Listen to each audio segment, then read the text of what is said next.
Hai semua, pada video sebelumnya kita telah selesai membahas keseluruhan dari materi web 3, yaitu membahas tentang permasalahan dan perbaikan jaringan nirkabel. Saya harap kalian sudah dapat memahami materinya dengan baik. Nah, sekarang untuk mengingatkan kembali, saya akan membuat sedikit rangkuman dari keseluruhan materinya. Tapi sebelum masuk materinya, saya terlebih dahulu akan menyampaikan kompetensi dasar dari materinya. Kompetensi dasar dari materi bab 3 adalah mengevaluasi permasalahan jaringan nirkabel dan memperbaiki jaringan nirkabel. Baiklah, sekarang kita masuk pada materinya. Fokus pembahasan pada bab ini adalah jaringan nirkabel atau wireless. Jaringan nirkabel atau sering disebut juga dengan wireless mempunyai prinsip kerja, yaitu menggunakan radio seperti ponsel, televisi, dan radio FM.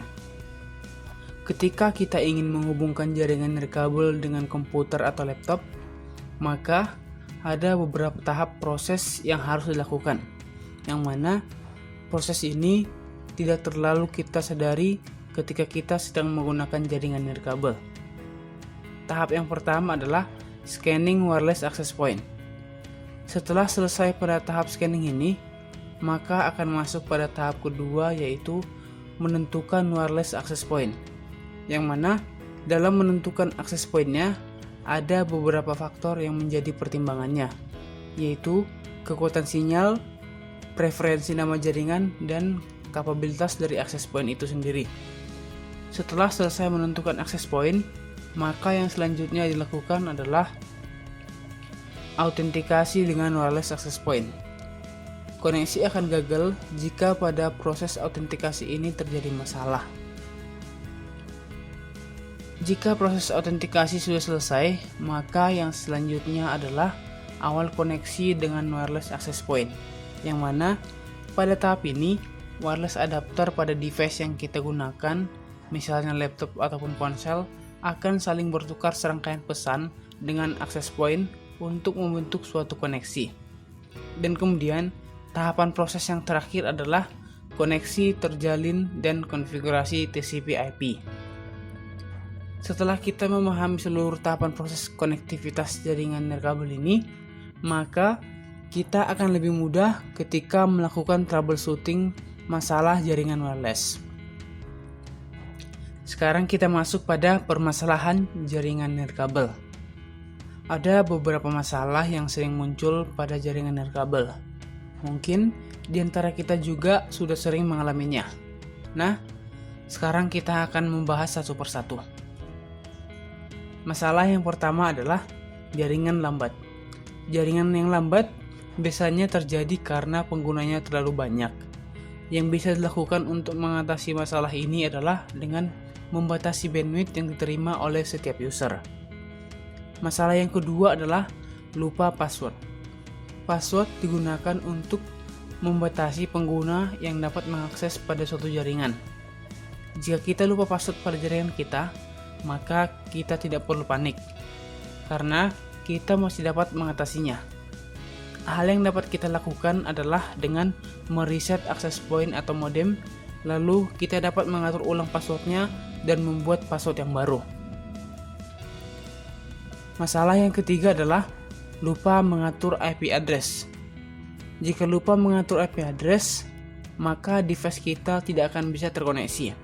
Cara mengatasinya adalah dengan mengatur IP address, yang dapat dilakukan dengan menggunakan cara statis ataupun secara dinamis. Masalah selanjutnya adalah sinyal lemah. Sinyal lemah dapat terjadi karena terlalu banyak jumlah pengguna yang terhubung, ataupun bisa juga terjadi karena jarak kita terlalu jauh dari hotspot.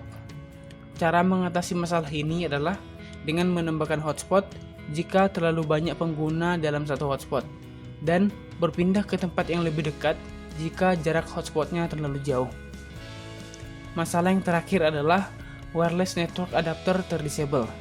Jika masalah ini terjadi, maka kita tidak akan bisa terhubung ke jaringan. Cara mengatasinya yaitu dengan menghidupkan adapter jaringan kita, yaitu dengan melakukan setting enable pada adapternya. Gimana? Sejauh ini bisa dipahami ya? Kita lanjut materinya. Sekarang kita masuk pada diagnosis gangguan jaringan nirkabel. Ada dua cara yang digunakan untuk diagnosis gangguan jaringan nirkabel, yaitu dengan menggunakan hardware dan menggunakan software. Pada video sebelumnya, kita telah membahas materi ini secara rinci. Jadi, sekarang kita hanya akan membahasnya secara sekilas saja, hanya untuk mengingatkan saja. Ada beberapa metode yang digunakan dalam mengecek dengan menggunakan hardware, yaitu tester jaringan, kabel short, kabel terbuka, konektor yang longgar, dan yang terakhir adalah kabel putus. Kemudian, dengan menggunakan software, yang dilakukan adalah dengan menggunakan device manager, ipconfig, nxlookup, ping, security system, setting konfigurasi jaringan, pengalamatan IP, vtumbler, dan file sharing. Oke, baiklah. Sekian rangkuman materi kita kali ini. Silakan lihat video sebelumnya supaya kalian bisa memahami penjelasannya lebih detail lagi. Baiklah, jika ada yang masih kurang dimengerti, silakan bertanya. Terima kasih.